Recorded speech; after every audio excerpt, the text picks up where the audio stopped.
It's a bit of a crummy looking thing. I didn't know it was that dirty.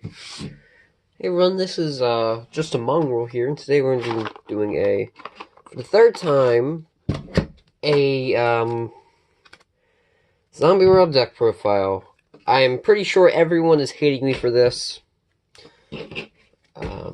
but I said that I'd do one when all my cards came in and everything, and they have. So now I've been practicing a lot with this deck, and it's just been doing stupidly pretty decent, actually. It's nothing too crazy or write home about, but it does do what it's supposed to do, and it's pretty good about that. So I run 3 Glow Up Blooms. These are essentially, you want these guys in the graveyard with Zombie World on the field, because when they get sent to the graveyard when Zombie World's on the field, you can special summon a Doom King Balder, which is essentially the boss of the deck, and that actually does pretty decent. I also run Chandra Spectral Sword. The turn she sent to the graveyard, she cannot be used to sync for material, but any other time, except for the turn she sent there, you can banish her and another monster to synchro summon, which is pretty helpful, actually. I also run Unizombie, because Unizombie's effect can send a monster from hand to graveyard, or even a second effect, you can sit there and send a monster from the deck to the graveyard, change his level. And it's pretty helpful, especially because you can choose what you get to send, and it's pretty decent, because Mezuki's a pretty good target with this, along with Glow Up Ball Bloom. I also run 1 Plague Spreader Zombie. This is one of the new cards I ordered. So essentially, when this card's in the graveyard, you can place top card from your hand on the top card of the deck, especially summon this card, but banish it when it leaves the field. So it's can be pretty helpful in those things. It's a level 2 zombie, and it can come back as well. And it's pretty decent along with those lines. I was having I was having a lot of fun playing Plague Spreader. I found that 2 was often bricky, so running 1 and then 1 Unizombie seemed to work good. I run 1 Ghost Ogre and triple Ash Blossoms for the hand traps.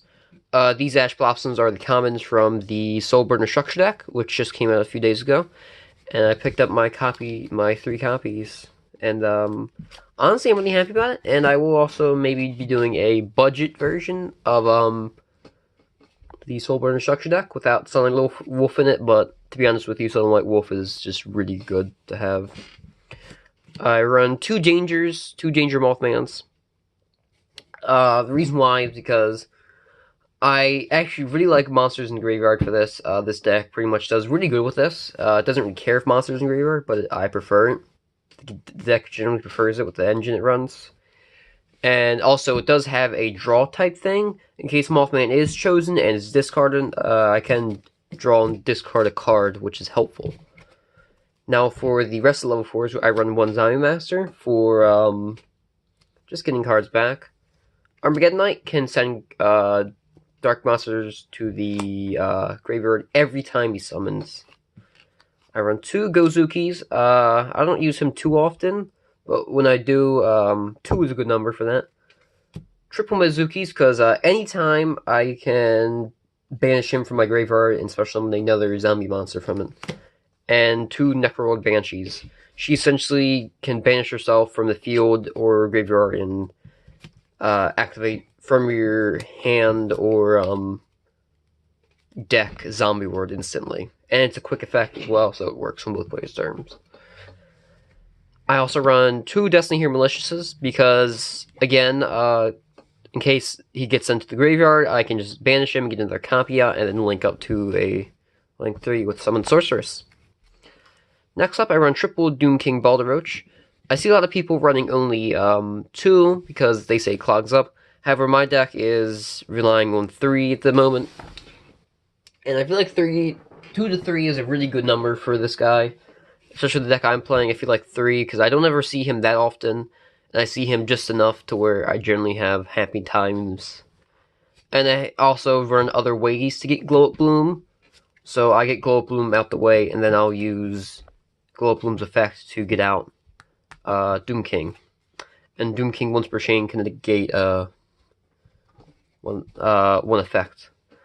I run a Raigeki. This was originally Dark Hole, but I felt like destroying all monsters were a bit so I bumped it down to a Raigeki, which I had. I run a Lure of Darkness for draw power, and I don't really care about banishment because I can get things back, so I don't care about if I banish something good. Terraform to get a copy of Zombie World out, because I found out that I bricked if I had, often I found I would have bricks with triple Banshees, so double Banshees and one Terraforming works good. One Foolish Burial sends monsters to the graveyard. And Foolish Burial Good sends a spell or trap to the graveyard. And 1/1. This is a new card that they ordered, and it's pretty good because I can discard a monster from my hand and special summon one level 1 monster from the hand or deck. So these are, of course, the targets, and then I can sit there and link to a Link 1 with Link Kuriboh, which is what I often do, and it's quite fun. Especially when they charge and negate Link Kuriboh's effect, and you have Volatile Roach in the field, and then you activate Volatile Roach's effect, or chains it. I run one Twin Twister, and triple Zombie Power Struggle. Twin Twister is just for spell and trap destruction, and it also can discard, which is really good for this deck, because discard is pretty good. And I actually don't have that much problem getting cards in my hand. I often have a lot of draw power constantly, and I don't really brick that often. There are very few times where I can't really make a play or anything, so I just have to set and pass. But those times are about 1 out of 40 times, and it's generally only happened twice to me. But that wasn't the earlier builds of this deck. I can target any zombie monster in the field, make it lose or gain 1,000 attack. And if it's in the graveyard, I can add 1 zombie monster from the banished zone to the deck, and then set this card. So it's pretty helpful. Run triple Zombie Worlds, pretty much the basic field spell of this deck. I don't want to recommend anything, but I kind of would like to get a Malefic, what is his name? Oh, Malefic Cyber End Dragon, because he can survive with field spells. And the Malefics just need to banish face down their respective counterpart. And since it's from the extra deck, I just banish it from the extra deck. And now around 1, Eradicate Epidemic Virus. I found that running 2 would be kind of annoying most of the time, because I kind of wanted Balder Roach in the field, at least 1 Balder Roach, and that was kind of annoying often, and I bricked a lot with them. Next up, for the extra deck, I run a Elder Entity Ints. She can be contact fusioned with a XYZ and Synchro monster, and when she's summoned, she can touch summon a level 4 from her hand, and when she's destroyed by battle,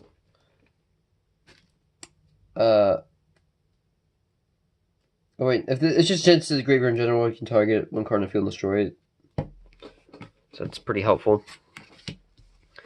I run 2 Synchros. I run Coral Dragon, which is level 6, and Clearwing Synchro Dragon, and I think 1 more. Yeah, I do. Wait.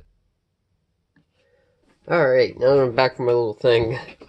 I actually misplaced my copy of Red Eye's Necro Dragon, so I actually run 3 Synchros, and I had to go find my copy of Red Eye's Necro Dragon real quick, because I know I left it somewhere.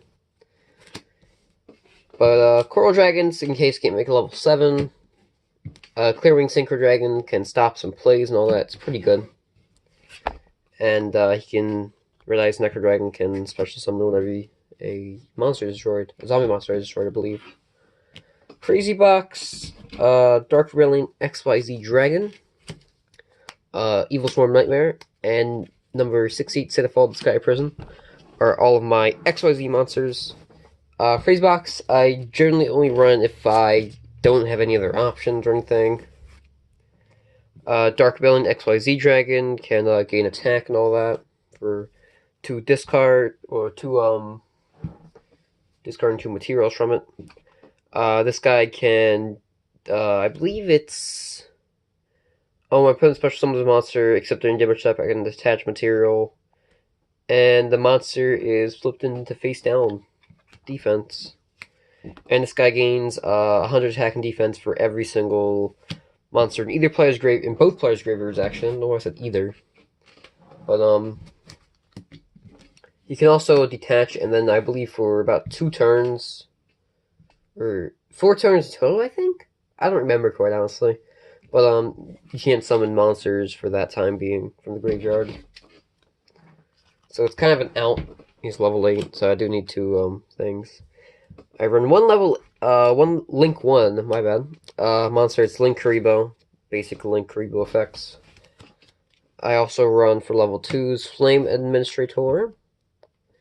And Akashic Magician. I don't know why I said manipulator.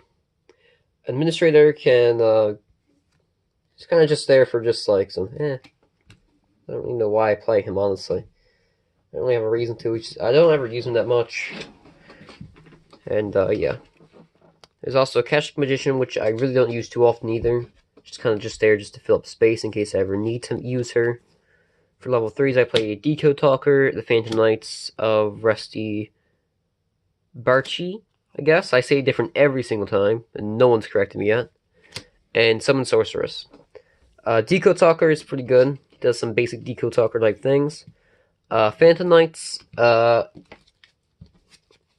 can do some neat things with Dark XYZ monsters, which is all of my Dark XYZ monsters, actually. All of my XYZ monsters here are dark, so he can gain some benefit off of that. And Summon Sorcerers can sit there and summon a monster like Bloom to their side of the field, so that way they could get rid of it to not XYZ, Link summon, but then they're also going to have the chance of me getting a Balderoach out if they don't have an out to that. So it's kind of like, do I really want to use that? It's kind of a tech option I don't use too often, but it generally is kind of fun to use her often, because I don't really use her too much. And, yeah. I actually stopped including side decks and all that, because I just generally found I just didn't ever use the side decks. So there is none. Quick little thing, though. Someone, I don't remember who it was, I'm sorry, but, someone actually commented that, on the second deck profile of this, that I should actually get a Nether Soul Dragon, I think it's called. It's a fusion monster, and also use Super Polymerization. I actually bought a copy of Super Polymerization, and Nether Soul Dragon. I didn't expect it to be so expensive, but it can be used in this actually, and it would actually be pretty nice. But I would also have to run a semi-Predaplant engine in this, so I can't remember what it is. I think it's 3 Scorpios and 1 Cobra, and then a Super Poly, and then a Nether Soul in the extra deck. And I believe I'm running a 14-card extra deck, and not a 40-card. I think it's because I took one out real quick for something, and I just never put it back, because I don't think I ever really pay attention to that much to it. But anyway, thanks for watching, and if you did enjoy the video, let me know. Also, like, comment, subscribe, and let me know what you think about the deck profile. Let me know what you would change and all that, and, yeah. For the most part, this deck is probably done, honestly, unless I really want to do that Predaplant, Zombie World engine, which I might do sometime in the future, but not anywhere now. At least for a couple of months, I'm not going to mess with this deck, as I'm going to be focusing more on Salamangrates, and generally just other stuff, because I put a lot of time and money and effort into this deck, and, I'm going to put it off for a few months, so that way, because I've just, like, had all of my, like, just time and effort into this. So, I'll be taking a break from this, actually.